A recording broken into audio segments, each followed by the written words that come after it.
On today's Solo Sunday News, there's the latest on Rey Fenix to WWE, why Giulia lost the NXT Women's Championship, the likely location for the 2025 Survivor Series, and a TNA star dislocated their jaw as sacrifice on Friday. Hello and welcome to WhatCulture Wrestling, the Solo Sunday News. Myself, Andrew Pollard. I hope you're good. I hope you're well. I hope your weekend is going as well as possible. Go on the town. A lovely 1-0 win for my beloved Wrexham yesterday away at Wickham.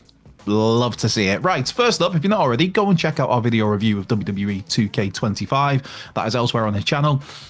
That Island Man, it is certainly something. Right, to wrestling news, and let's start things off with Rey Fenix. Now, Fenix has finally been let out of his AEW deal. That was a few weeks ago, with Tony Khan granting him his release after months of speculation.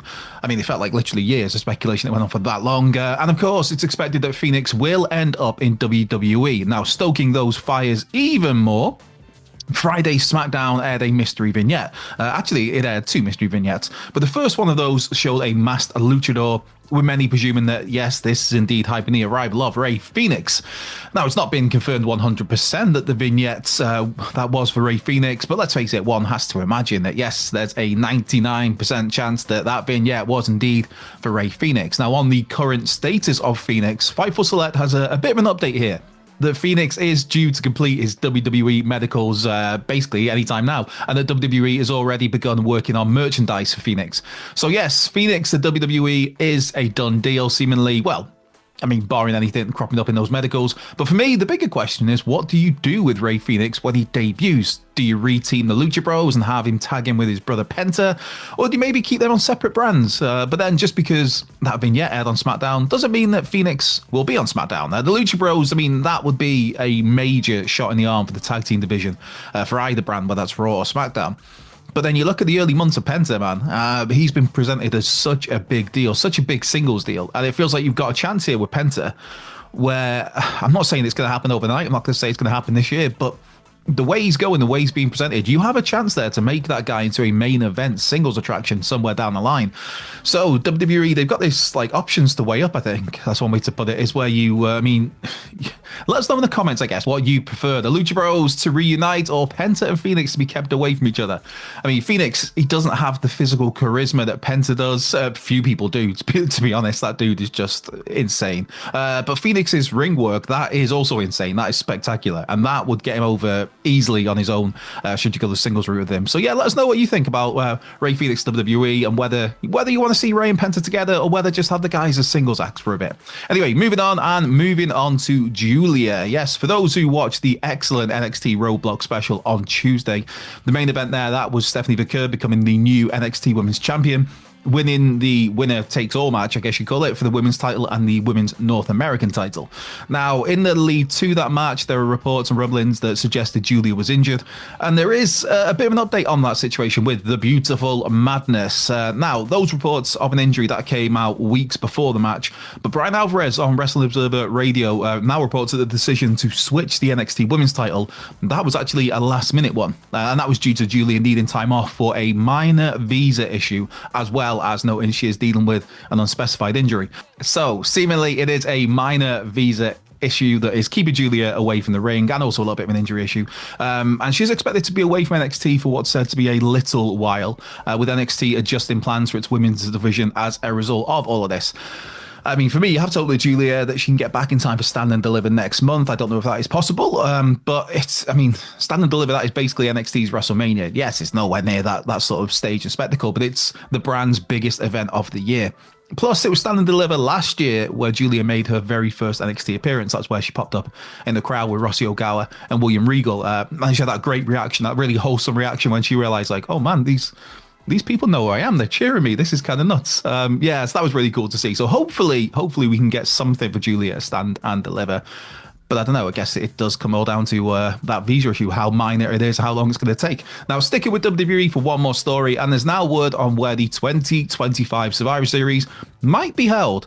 This, again, comes from Fightful Select, who note that San Diego is currently being considered to host this year's Survivor Series, with a couple of WWE sources telling the outfit that the outlet even that San Diego has been listed internally for quite some time for the Survivor Series. If my online digging is correct, which Let's see. But according to what I can find, WWE last ran San Diego as recently as January, with the Pachanga Arena hosting a SmackDown episode. Now, before that, when you go back in terms of pay-per-views, PLEs as they are these days, the last time, again, from what I could find online, the last time that WWE did a pay-per-view from San Diego, that was all the way back in 2008 for One Night Stand. That was where you had Undertaker and Edge in the main event in a TLC match. You had Triple H and Randy Orton in a last man standing match, and you had that stretcher match between Batista and Shawn Michaels that is probably better remembered for being part of the Chris Jericho heel turn and that phenomenal heel run that Jericho had. The best in the world of what I do. Yes, that Chris Jericho was absolutely fantastic, you troglodytes. Anyway, that Michaels and Jericho feud as well, just one of my absolute all-time favorites. But yes, that was the last time WWE ran a pay-per-view in San Diego, so we're looking at 17 years. Jeez, that is scary as all hell to realize. Time is passing us all by. We're all getting old, man. Anyway, it's worth adding as well, no date has been announced for this year's Survivor Series as of this recording, but the last two Survivor Series have both taken place on Thanksgiving weekend, so could well be that the 2025 event follows that same formula. So wrapping things up with a bit of TNA, because I will always give a bit of love to TNA when I can. And for those who may have missed it, TNA Sacrifice, that took place on Friday. Another really good show from TNA. Plenty of great wrestling there, including Mustafa Ali picking up a win over Mike Santana. Now, while Ali got the win there, it wasn't without a very real cost, as Fightful Select reports that Ali actually dislocated his jaw during the match. Now, not only was Ali able to finish the match somehow, but he seemingly, as the report here words it, corrected his jaw along the way. So yeah, I mean, any sort of dislocation, just could be absolutely horrific, but a jaw... Yeesh. And then to not only gut through that, but to essentially put your jaw back in place. Props to Ali, man. That is one tough dude. Don't be sleeping on TNA. They've been putting on some great stuff lately. Don't be sleeping on Ali, who has just been absolutely killing it, man, since leaving WWE in what? Late 2023, I guess, was his release, wasn't it? It was September-ish, around about that NXT event when he's supposed to wrestle Dominic Mysterio. But also as well, I guess, don't be sleeping on Mike Santana either. Genuinely, Santana has turned himself into one of the best single wrestlers on the planet in my eyes. Been tearing it up in not just TNA, but in House of Glory, where he's been the HOG World Champ for well over a year, just putting on absolute bangers with such a wide array of opponents. Which also reminds me that last night's House of Glory, City of Dreams, that is there for me to catch up on when I'm done here. And with that, I am indeed done here. This has been WhatCulture Wrestling. This has been the Solo Sunday News. Myself, Andrew Ballard. Be well, be safe, and I will catch you next weekend.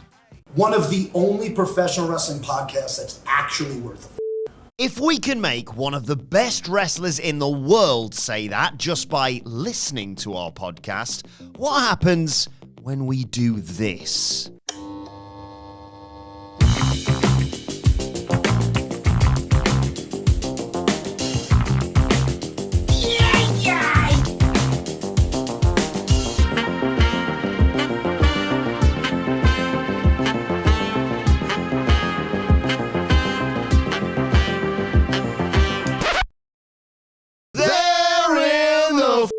Judgment Day. Yeah. Yahoo! Mountain Dew! Why don't you get some sleep and wake up? Because he's a terrible person who resigned in disgrace. Is it door? Or is the answer no door? Yeah! What up, turds? None of you say. It's either door or no door. Oh! What is it? Door, no door, or is it door? What do you make of the night? That's another satisfied customer.